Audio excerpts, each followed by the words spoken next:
Hey everyone, welcome to the complete production ready workflow for creation and Asian Stone Brazier for games.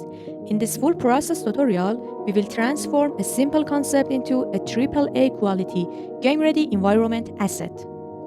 We'll start from scratch in 3ds Max, establishing clean topology and solid proportions. Then we'll dive into ZBrush to sculpt realistic stone damage, weathered edge, and rich surface details that bake flawlessly. Next, we take our low poly model into Rhizome UV to master an advanced UDIM unwrapping workflow for maximum texture density. After that, we'll jump into Substance Painter for high to low poly baking and create high quality story-driven materials. This tutorial has no voice, but don't worry, all mouse click and keyboard shortcuts are clearly shown on the screen. Finally, we'll set up our materials and lighting in Marmoset Toolbag for those killer portfolio renders.